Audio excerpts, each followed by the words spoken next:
Good day, good morning, and good evening, wherever you are in the world. My name is Craig Whitney. I'm the founder of Next Level Coaching and your host for the Legacy Forge podcast. Today's episode, we will focus on the environment part of our Arete model. First up, like and subscribe if you're getting some value from these podcasts. I'm on YouTube for the video, Spotify and Apple Podcasts for the audio. If you get some value, and tell a mate. Share this broad and wide. Yeah. Alrighty. So today's episode. So previous episodes, we've been on the descent of the Arete method, which is, for those who are just joining, Arete is Greek for the excellence of just being. We live in a world that's consistently overwhelmed with more doing here. And from our doing, we create a have that we don't appreciate in our life, and it affects our state of being. Or as my mentor, Jack Cohen, continuously rips into me, Craig, shift from the how-to the why not. We don't need another how-to, another SOP, another YouTube video, another seminar, another course, another coach, another strategy. You can jump on YouTube for any of that. Anyone can learn a how-to, right? That's the easy part, the skill. The why not, it's taking that how-to and stepping into that new identity. And this is what the Arete method was defined and created through my walk of life for the last 10 years now, my mental health, and coming into, having my awakening from living a life in ego and misalignment to meeting different coaches and angels along the way of my rehabilitation. This model was originally created by Robert Dilts from the logical levels of therapy out of his NLP. Now I'm a certified master trainer of NLP by Robert Dilts. And out of all that curriculum, this model stood out to me. So I've gone deep on this for a reason, rather than follow the trainer of NLP and go do more certifications and start certifying people for NLP practitioner or anything like that. My jam is this. This is me. This is my declaration. This is my line in the sand. And I can teach values. I can teach parts. I can teach Disney strategies. I can teach any other of that NLP stuff, but it's not my jam. This is my jam because along with Robert, I met JT Foxx, who's my other coach, who perfected the model, who rebranded me from some fluffy life coach who cared about people's feelings and their inner child and got involved in people's stories, and who just gave too much of my energy away to people like an empath. And he rebranded me into more of a life strategist with surgical precision. So I can look at someone and observe them, their behaviors, what they say, their eye patterns, their body language, their micro movements, and I can coach them down on this model. And I can surgically get to the point very quickly within 20 minutes of where someone is, what's their future state, and their challenges. And we rip through their challenges to put them on their path of their future state. It's not a therapy session. Like, I'm not interested in giving people a cuddle and, everything's okay, when in reality your business is just about gone and your marriage is out the door, right? Some of the franchisees and some of the men I've worked with are going through some of the most atrocious times of their life, and a cuddle's not needed. We're men. We come from a stoic culture. We have lost that edge of initiation and ancient rites of passage that gave us men the edge. We have become so soft, right? Because our environment's changed. Go back to the ancient Romans and their initiations. You were initiated in a gladiatory environment, arena where you fought for your life. The Spartans, You were taken away at the age of 12 and put through initiatory practices right through your teenage life.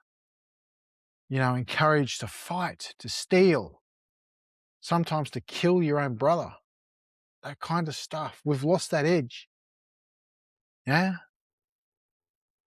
You get sent out into the wild at the age of 19 to come back with the head of a lion or a tiger, or you don't come back at all. That was the initiation in the Spartan culture. Very strict. And then there's other cultures of initiation. I'm a very big fan and I'm a supporter of modern day rites of passage for men. Thorough, initiatory rites of passages where the environment is suited to test men, to challenge men beyond themselves, to go inwards. We're not talking a Tony Robbins rah-rah or some spiritual retreat where you sit and meditate and pray to the yogi gods, or you're going to some happy clapper church and you're praying. No.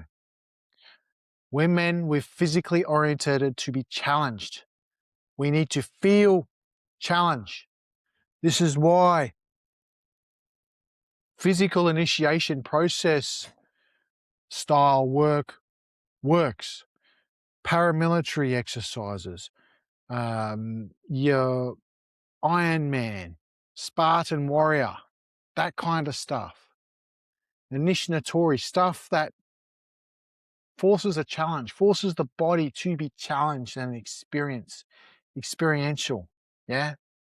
Where you're put through the process of something, where you might have to sacrifice something, yeah, to get to that next level. Generally, it's the death of the boy ego to create the next level adult, yeah? So today's episode's about environment. We'll get to that now. I've ranted on a bit. We now arrive at the foundational that nearly every expert underestimates. Yeah. This is not just where we live, but what you're exposed to and what surrounds you and what repeatedly influences you. The Greeks had language for this: topos, place, position, and the physical and situational ground you stand on, and oikos, household ecosystem, the network of relationships, culture, and conditions you live within. Together, they define the field that shapes your behavior. Because no matter how strong you think you are always adapting to your environment. And this is where it gets miscued, yeah? You go to a seminar and they change the environment, turn the music up, get you dancing, turn to your best friend, or turn to the bloke next to you, give him a high five, or turn to the bloke next to you, oh, you're awesome, that kind of stuff, that hyped up. Now, I will do a teaching on hype because I have a whole different belief system around hype, and it's neither what the experts portray and it's not what those who are against it have taken on as belief. It's what I've observed of what the genuine experts define it as, and I will do an episode on that, yeah? But it's certainly not turning the music up temporal and getting the temporal change and then landing somewhere here and then going home 2 days later and then crashing. Certainly not that. This is why we have the environment last. Yeah, the story of is there someone out there who's been a smoker in their life? Yeah, I was for 16 and a half years and I had 4 attempts at quitting. And all 3 attempts I changed my environment. And yet I still fell. Why? Because I didn't map out this model. I changed my environment. I adopted new behaviors. I trained new capabilities. I kind of believed new values and I adopted angry beliefs about the anti-smoker, right? I hung around a new identity of non-smokers. Yet, externally I was a non-smoker, but internally, when no one was watching, I was still a smoker. And for that, my mission of being smoke-free come to an end pretty quick, because I had the belief that I'd quit smoking. It was never reprogrammed to me long term that what were the possibilities like to become a non-smoker, yeah? So it wasn't until my fourth attempt that I had a very good hypnotherapist, NLP trainer, who, when I look back at my recording, because I found my recording the other day, we actually walked Arete model down. I picked it up in his language, and our 3.5 hour session, hypnotherapy session, as he coded all this on the way down. And the last thing we did was we changed my environment by taking my cigarettes off me. Yeah. So let's tell a story about the olive grove, yeah? Olive trees were everything, same species, different soil. One tree grows strong, rooted, producing fruit for generations. Another grows twisted, brittle, barely surviving. The difference wasn't the seed, it was the environment. Topos is the soil, Oikos is the ecosystem around it. And the tree has no choice, though, to adapt. Environment doesn't shout or demand, it conditions. The conversations you hear daily, the standards you tolerate, yeah, the people you surround yourself with, and the energy of the spaces you work in. All of it quietly shapes your baseline. Let that land. And here's what you won't admit, or the unspoken. You can't outperform your environment forever. You can fight it for a while, become a non-smoker as I did for a while, temporal. You can push against it temporarily, but eventually you either change your environment or it changes you. Humans adapt fast. What once felt unacceptable becomes normal. Low standards become culture. Excuses become language. Mediocrity becomes invisible. That's oikos at work. Oikos for those who are taking notes. You don't question it anymore, you absorb it. The brutal reality. You say you want growth. You talk it. Yeah, you talk. You flap the gums. Are you surrounded by a tribe who challenge you? Or people who validate your current level? Ooh, let that land. You talk, you want discipline. Does your environment support focus or distract you constantly? When I had my surgery to lose weight, I had to change my environment because my body, I couldn't eat as much food as what I used to. My stomach still is the size of an egg, yeah? So I had to change. I had forced change. So I had to have my environment support me. So I had to limit my food intake, but high yield concentration, yeah? That's an example of leveraging my environment. You talk, you want leadership. Are you in rooms where leadership is required or rooms where it's optional? Sitting on Zoom calls and clapping to the speakers while they blow up their egos is not leadership. That's worship. That's guruship. Yeah? To me, a leader is leading from the front and leading from the back. Yeah? Because environment either demands your next level or permits your current one.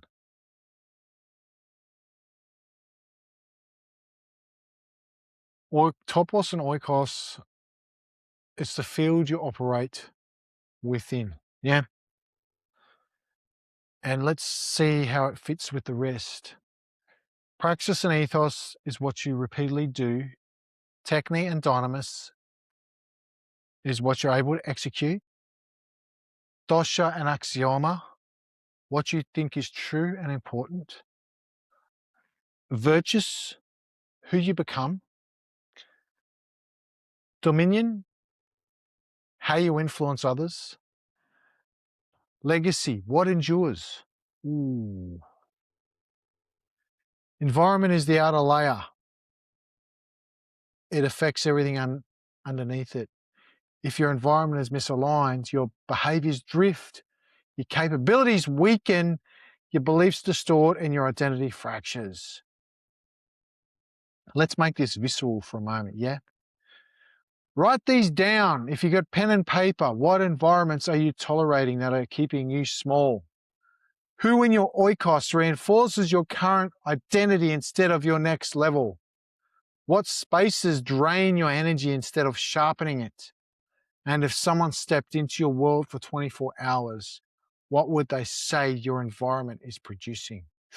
Ooh, ah. And a bit harsh.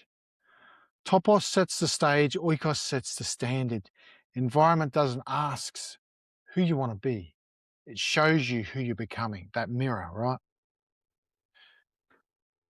Let's bring it home. If nothing about your environment changed, would your next level still be possible?